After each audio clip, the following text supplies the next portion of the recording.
मैं आपको क्यों कैपेक्स ओरिएंटेड को इग्नोर करने बोलता हूँ, क्यों जो नॉन कैपेक्स ओरिएंटेड है उस पर फोकस करने बोलता हूँ ना। आप एक चीज़ समझो, जैसे ये क्या है ना, ये अम्यूजमेंट पार्क वगैरह है, ये देखो ये ज़्यादा पैसे कब बनाएंगे, जब इनका वॉल्यूम ग्रोथ होगा। दोनों कंपनी देखो, एक अपन वंडरला हॉलीडेज को देखते हैं, एक बीएससी को देखते हैं।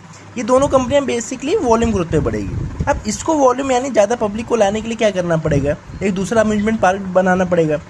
दूसरे अम्यूजमेंट पार्क बनाने के लिए कितना खर्चा आता है, आप देखो ना, करोड़ों रुपए लगते हैं। लेकिन बीएससी को दूसरे मतलब वॉल्यूम ग्रोथ करने के लिए कोई कैपेक्स नहीं करना पड़ेगा बॉस।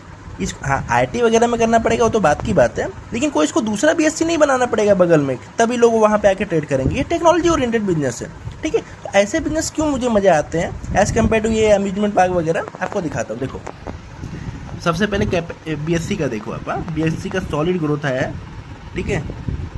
अब देखो ये सब मार्केट लिंक कंपनी है, लेकिन एक चीज़ ध्यान रखना, जो ब्रोकरेज और अपना जो डिपॉजिटरी और सीडीसीएल और कैंप्स वगैरह में दिक्कत है ना, कि अगर मार्केट क्या कहते हैं ना कि ख़राब होगा तो रिटेलर वगैरह भाग जाएंगे, तो वॉल्यूम ग्रोथ नहीं आएगा। लेकिन बीएससी ये सब जो बीएससी एनएससी और एमसीएक्स जैसे जो स्टॉक एक्सचेंजेस वगैरह है ना, इनको ज़्यादा कुछ फ़र्क नहीं पड़ता।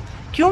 क्योंकि मार्केट नीचे गिरेगा तो भी लोग सट्टा करने आ ही जाएंगे, एफएनओ वगैरह करने आ ही जाएंगे, ठीक है। तो इसकी वजह से देखो ना, इनको कोई ग्रोथ करने में प्रॉब्लम नहीं होती। जब मार्केट नीचे भी था ना, तो भी 30% का ग्रोथ कर रही थी, ठीक है। और इस बार का देखो 85%, क्या शानदार नंबर है। मैंने इन डिटेल इसका कौन कॉल और ये सब पीपीटी वगैरह नहीं देखा, लेकिन आपको मैं ऊपर से बता रहा हूँ, ठीक है। अब बीएससी का बिजनेस मॉडल समझो। इसके लिए मैं आपको क्या बोला था कि कोई कैपेक्स करने की ज़रूरत नहीं है।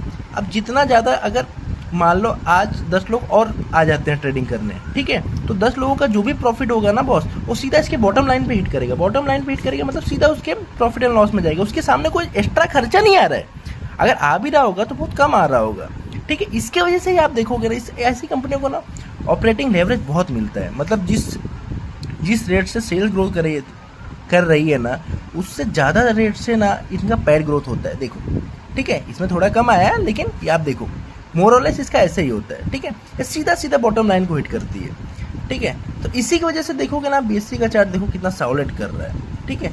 ये सब, हाँ एक चीज़ और है, ये आपको आज अगर 50-55 के पीई पे मिलेगा, ये तो हिस्टोरिकल पी है, आपको 1 ईयर फॉरवर्ड पीई पे देखना है। 50-55 के पीई पे मिलेगा, 50% की ग्रोथ की इंजन, सॉलिड कंपनी है, अच्छी कंपनी है, अच्छा बिजनेस मॉडल है, थोड़ा सा महंगा है, लेकिन ये सब काइंड ऑफ कंपनी ना राइडिंग द टाइगर होती है, ठीक है। जब तक ग्रोथ आ रही है तब तक तगड़े रहो, और अच्छी कंपनी, इसको आप देख सकते हो, ठीक है।